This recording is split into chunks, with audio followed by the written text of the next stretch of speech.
Hello everyone, this is Raymond. In this video, I'm gonna tell you some useful tips of Excel which can help you look more professional and work more effectively. So first of all, let's look at some shortcuts. Like the first one, move to the farthest cell, left or right in the row. If now I'm selecting F9, right? If I want to move to D9, what I can do is just press Ctrl and left. Okay. The second one, move the top or bottom cell in the column. It's the same as the first one. Just press, like, if I want to move to E1 now, what I can do is just press Ctrl and up arrow. Okay. The third one is extend the cell selection. Extend the cell selection, like here. Now I'm selecting E1. If I want to select F1, I can just press Shift and right arrow. And if I want to select E2 and F2 now, I can press Shift and down arrow. Yep. And the fourth one is add a new row or column. Like here, if I want to add a column between column E and column F, I can just first select column F and then press Shift, Control, and plus. Okay. Next one, delete a row or column. If I want to delete column F now, what I can do is press Control and minus. Well, the next one is select the continuous data. Just like here, if I want to select data like this,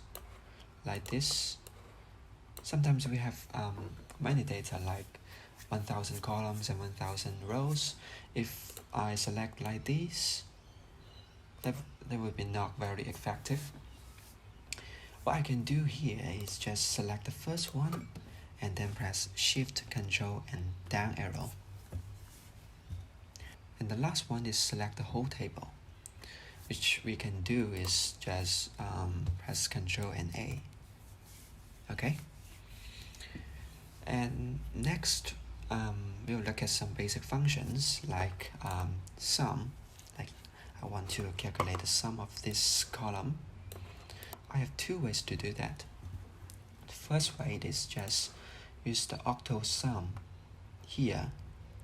Okay. We can first select the cell here and then use AutoSum, and then it will calculate the sum for us.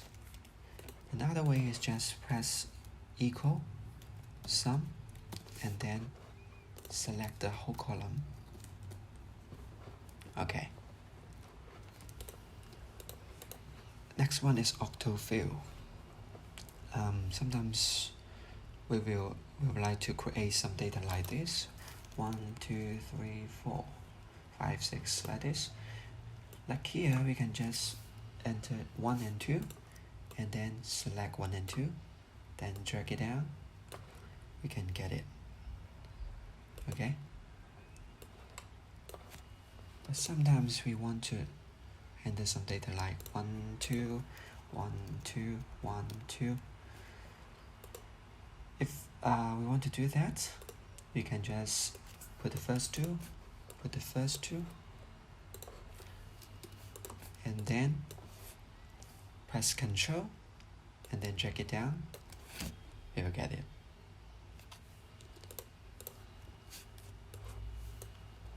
The last one is change decimal places. Like this table, some decimal places are 3, sometimes 4, sometimes 5. If you want to make the decimal places the same, what we can do is, like here, I select the whole table and then press here. Here we can increase decimal. Here we can decrease decimal. Like here, if I want to decrease decimal to 2, you can press here. Okay. So That's all the contents for this video. Thank you for watching. See you next video.